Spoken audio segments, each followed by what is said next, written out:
Sanibonani bafowethu. Bafowethu ngisacela ukunixoxela enye indaba nje ebhlungu enezokwenzakala. But ke if sikhona ukuyiwina lempi esibhekane nayo manje angeke kwenzakale, but masiluza lempi kuzokwenzakala.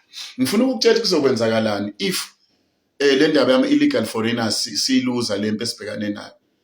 Bafowethu niyazi ukuthi lempi esibhekane nayo asilweli thina. Thina bafowethu siyaphila, siyazama, kuyazameka kufana. But abantu abazolimala kakhulu abazo-affecteka ngalempi abantwana bethu, because thina abanye bethu sesibadala, abanye bazoshona, abanye basaphila, but siyakhona ukusurvive. Abantwana bethu ngeke baphile. Yazi mfowethu into ebuhlungu uma kwenzeka siluza lempi ama foreigners ethatha over izwe lethu, kuyoba buhlungu bafethu. Kuyoba buhlungu okwamanje ngeke ukubone mfowethu.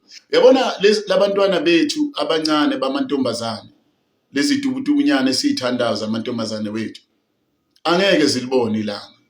Ziyoba izigqila zocansi, ziyovalelwa emahhotela, ziyolala namadoda more than 10 a day.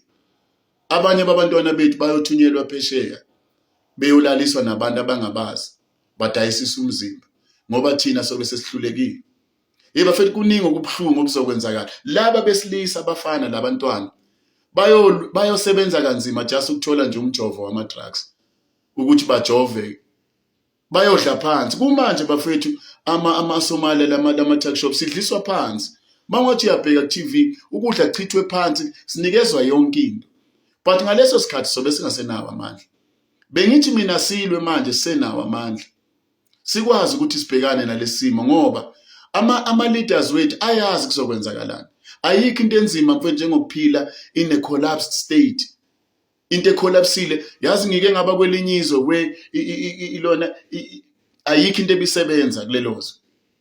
Yazi bewuhamba ufike kwi-city kumnyama, dark, ayikho impilo ebikhona.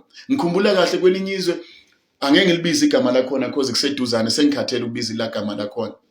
Ngelinye ilanga bawutshela abafethu besebenza nabo, ubungasadli ngelunch ubudle besidla ngalama take away lawa udle ungaqedi ukudla kwakho, uthatha ukudla kwakho uhambe efensini because kunabantu la efensini around the fence, abazali nabantwana bayakhala balambile. Thina singaphakathi emayini sihlukaniswe ifence, but basazi isikhathi sethu sokudla, bayeza ngelunch sibanika ukudla. Sometimes ngesikhathi uthi uyabanika because baningi bayalwa bakuthathe lokudla kuchitheka, abanye bakudle phansi. Yaba buhlungu inhliziyo yami ngibone ngathi Nkosi yami lento mayingafika eSouth Africa siyophila njani. So mina ngiyayibona ukuthi if sihluleka bafethu kulwa manje siyophila kabuhlungu. Abantwana bethu bayobulawa, kwathina siyobulawa. Bengibuka nenini bafethu i-Islamic State of Africa bafikela abantu as ama-refugees, but manje they are applying ukuthi bavule i-political party yabo. Bafethu leli izwe lizophathwa ama-Muslim ngelinye ilanga. Ama-Muslim asukumile agcwele yonke indawo.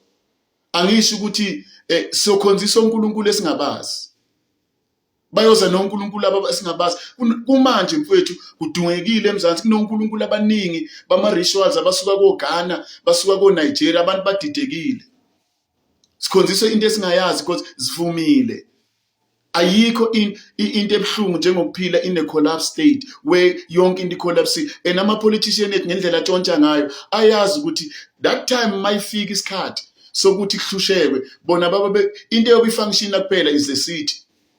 Babe befake high walls, angeke ukhona ungena. Babe benama-generator abaphehlela ugesi.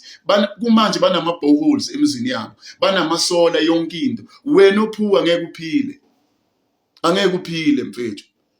So manje mina ngithi if sinalo ithuba lokuthi silwe, already sisuJesintu usivulile amehlo, wasikhombisa ukuthi bafethu izwe lethu lidayisiwe.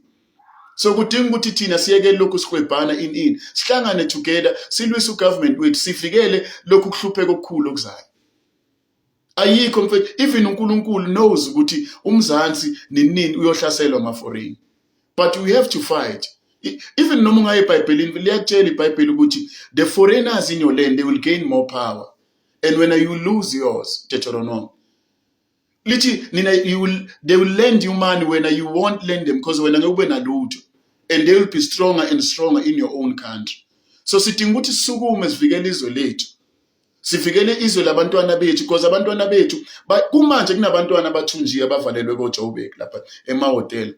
Balala namadoda more than 20 a day bavalelwe ama-Nigeria and ugovernment wethu uyazi. So bafethu sidinga ukusukuma siyekele ukulwa. Sivikele izwe lethu.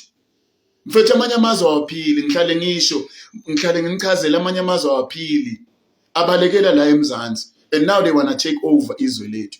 And thina sithule. Silibele ukulwa, silibele ukukhombana, ngabe sihlangana sonke. Silwe izwe lethu nabantwana bethu bakhona ukuphila ngoba nathi salwelo. Nathi kunabantu abasilwela ukuze sikhona ukuphila. Ngihlale ngigcizelela leyo nto ukuthi abantu basilwela ama-60s ayelo afa efela thina. So bafethu asisukumeni. Kuzoba nzima eMzansi, mina ngiyabona kuzoba nzima. Enongaboni nkosami ngemzwela. Ngiyabonga.